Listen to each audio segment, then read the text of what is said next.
here in Abu Dhabi. He said, there are 7 C's in crypto: concealed, corrupt, crooks, criminals, con men, carnival barkers, and CZ.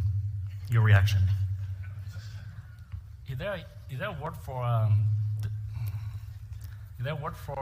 all important people that starts with C? Yeah, we don't care. Yeah. You don't care? There are people who try to become famous by attacking other people. I believe strongly that people who feed on negative energy never make it very far in life. Those people will generally stay poor. Yeah, I mean. CZ, Sam Bankman-Fried has said that it was not a good strategic move on his part to get in this battle with you. He says he regrets it because obviously it helped reveal the issues with FTX that led to the collapse of all of this. Do you regret that feud? We were never in a battle with him. He may think he's in a battle with us. We didn't even notice. We did hear some concerns about him bad mouthing us behind our backs in DC, in other political lobbying circles. We just said, look, we don't want to be entangled. We just want to exit our equity portion. We did that a year and a half ago. Right. And as part of that transaction, we got some FTT tokens. And recently, with the news of them becoming insolvent, carried by CoinDesk first, we just said, well, we want to sell those tokens. That's all we did. We were never against them. We don't focus on other smaller exchanges. Focusing our energy there doesn't give us the best return. If we take customers away from them, we may grow by 1 or 0.1%. Whereas if we can help grow the industry, we can grow by 5x, 10x, 100x. So we are much more focused on how to grow the industry more healthily together with other exchanges. So we never view them as a competition or as a fight. He may have that in his head, but we were never focused on. And also BUSD, even though people refer to Binance as Binance USD, is not issued by Binance. It's issued by Paxos. Paxos is an NYDFS regulated entity in New York. Welcome to the Crypto Teacher. And I come back with that video just to make you think. Don't forget to like and subscribe to the channel. And we have CZ from Binance. He is definitely in the limelight. This thing on television. The backdrop of CZ says Milken Institute. If you want to go down a rabbit hole, definitely investigate Mike Milken. But getting back on topic, we have Binance CZ on CNBC. And guys, if it's on CNBC, we know it's nothing but a movie. We know this FTX situation will allow the Fed to bring in their regulation. Remember, their regulation, their stable coins, and their CBDCs. Remember, stable coins and CBDCs are illegal in Europe and in the United States. And they have to pass legislation in order to make them legal and build on the current system that we have right now while the sheep are asleep. So guys, we have to keep our eyes open, read all the legislation that they're trying to push through, and sound off the alarm. Remember, you want to be on the right side of history. And we know Binance, Coinbase, all these exchanges are nothing but banks. And we know once the Fed gains control, we're going to have the same big banks controlling crypto. And we know the same big banks and corporations funded these small projects from the beginning. So now that they're shrinking liquidity, these projects are going to be right back in their hands, pennies on the dollar. We saw this when it came to big tech. And the New World Order has set up the perfect distraction. We have the bank man with plenty of pictures with all these Democratic politicians. We already see the Republicans gearing up to expose the Democrats and Biden. So now the NWO is about to turn up the Hegelian dialectic, and we're about to see the best movie ever produced. And remember, the Crypto Teacher told you, because he knows when it comes to the New World Order, it's all planned out. You have a wonderful day. from FTX and Sam Bankman-Fried. You're going to see the Future Forward PAC.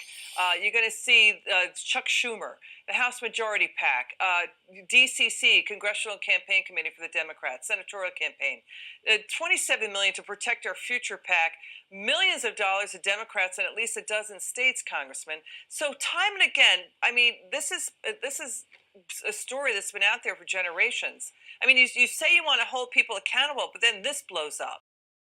Asleep at the wheels. The good news is we're going to have Republicans with gavels on January 3rd. Wait and a second. Things are about to change in Washington. To your point, if they're based in the Bahamas, isn't that against the law to be giving donations out of the Bahamas to politicians in D.C.?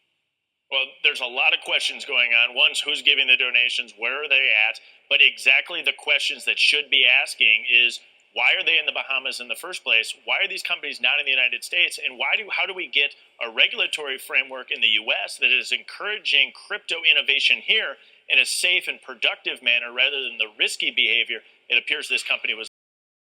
Congressman, one of the things that's been speculated about over the past couple of days as we've seen this fallout is Sam Bankman-Fried as a major donor to the Democratic Party, with some contending that because of those donations, he either has been protected or that the industry has been protected from regulations that otherwise would have prevented such a collapse and potentially fraud from occurring. Do you believe that or not? Well, we'll get to the bottom of that, and I'm coming in as the chair of the Financial Services Committee. We deal with bank regulation and market regulation. I'll let others pontificate about the nature of what they did here in Washington, and I'll let law enforcement look at that.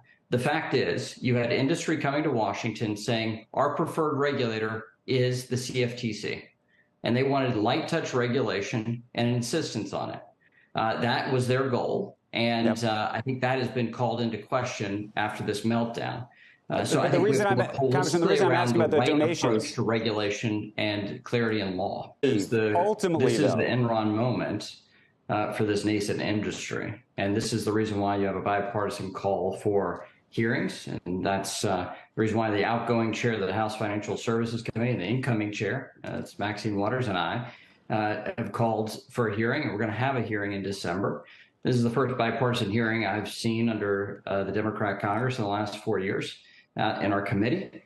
This is noteworthy because it is the entry point for our longer-term conversations around how you put up consumer protections and a regulatory framework for a really important new set of technology. So, Congressman, here's the real question, though, and which is, I mean, straight up, could have this been avoided? If in truth this was a fraud, a massive fraud, a Ponzi scheme, a combination of mismarking assets purposely, of potentially stealing assets, of commingling assets and the like, do you believe that regulation, and by the way, in another country, do you believe that regulation here could have prevented it? For U.S. consumers, yes. We've had a complete failure by the regulators. We do not have clarity from the CFTC or the SEC. We don't have clarity from banking regulators. So banks can't even hold these assets as a custodian for their customers. And moreover, not only do we have a lack of clarity, we have this Securities and Exchange Commission chair made a decision that that custody of digital assets cannot occur. So Coinbase is holding those assets on its books. FTX U.S. is holding it on its books, which is a disaster for customers. We're going to a different economy, and we're going to be learning more about that as we go. But clearly, we're learning that things can be done from remote locations. We're learning that technology can replace people even more than we thought. We're not going back to the same economy. We're recovering, but to a different economy, and it'll be one that is more leveraged to technology. And I worry that that is going to make it even more difficult than it was for many workers. In Silicon Valley, and my friends who work in technology know that what we did to the manufacturing workers, we are now going to do to the retail workers, the call center workers, the fast food workers, the truck drivers, and then even bookkeepers, accountants, insurance, agents, lawyers, and on through the economy. So what happened to the manufacturing workers is a very clear sign. This effort. And China has big plans for this. They intend to seed their digital yuan into the global environment by giving it away to visitors at next winter's Olympics. When they arrive at the airport, they're going to get yuan digital wallets. They're going to receive digital yuan. They're going to use it throughout their visits to Beijing, and then they're going to take it back to their home countries. They see this as a huge advantage. Why? Because who controls the underlying protocols, who controls the underlying standards of the future of money will control the future of money.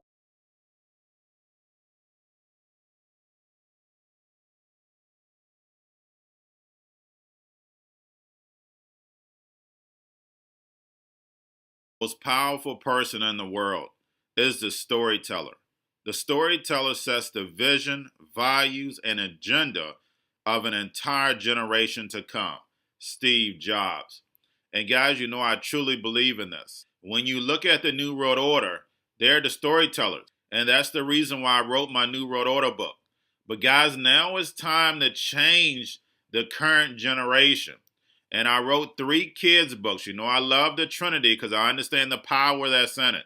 So I have 3 books. We have an opportunity to change the generation, to educate, not just me, but I want to show you that I take action on a daily basis. And I want you to take action on a daily basis. Whether it's your job, whether it's in your community, we have an opportunity right now to educate the masses. I posted this on my Twitter account. Please share, but this is a short clip of the 3 books. There's going to be a clothing line and action figures. Please get these books for your kids, nephews, cousins, friends, so therefore we can start the re-education now.